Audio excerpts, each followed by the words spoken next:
Just wanted to do a quick video about fuel valves, also known as petcocks in motorcycles.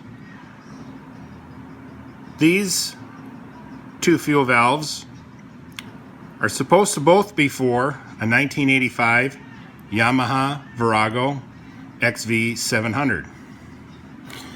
This is the OEM one here. And this is the inexpensive aftermarket one I bought off of eBay.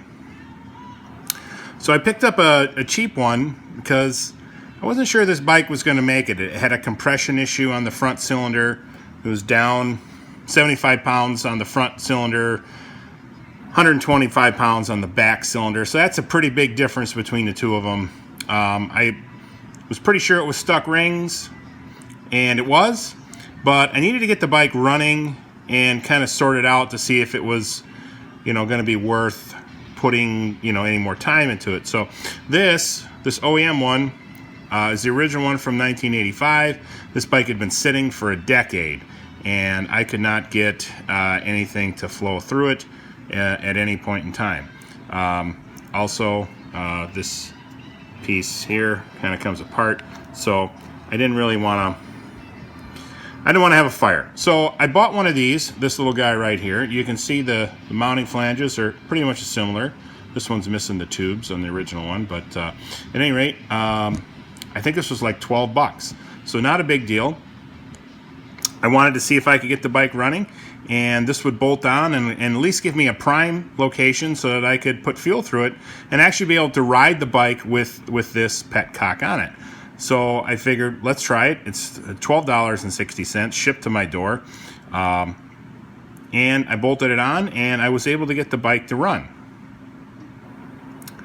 So you say, well, what's the problem here if the bike ran? Well, if you take a look, there's a couple differences. One, where the outlet is a little bit different, and where the vacuum lines are a little bit different. So in this one, the vacuum line actually, if you put a line on it, it actually rests on the fins of the cylinder head. And I don't know if that would actually cause a problem long term, but it wasn't the greatest situation. I was never actually able to get the vacuum on this one to work correctly. It always put fuel through, no matter what. Whether it was on prime, reserve, it lets fuel through all the time. And it actually would fill up the front cylinder, but that's really not the crux of what I'm trying to show everybody here. What I want to show you is the differences in the outlets. So these are the two outlets. You can see them. One, the original one, is like a size bigger. So this threw me for a bit of a loop after I put this on. I was able to run the bike in the garage, got it running, it would run good, it rev up, did everything it was supposed to do. As soon as I got it out on the road with this fuel valve in it, you open her up, twist her open in the first gear, get halfway through second gear, and that bike would just fall flat on its face. And I thought, well, I rebuilt the carbs, I did this, it could be spark plugs, it could be a vacuum leak, it could be, I don't know. It could be anything. A spark could be dying out, whatever.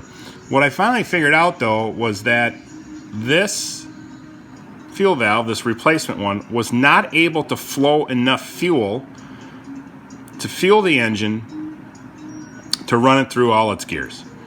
It would just not allow enough gravity feed because of this smaller size to give the bike enough fuel when you're putting it through its paces. So you could kind of putter around and it would be just fine, but if you opened her up, it would just run out of fuel. It would just starve out of fuel. You could let off the accelerator and let it coast a little bit, and then all of a sudden the bike would come back to life as it got more fuel in it. So if you're thinking about picking up one of these inexpensive fuel valves on eBay, be aware. Take a look at the outlets.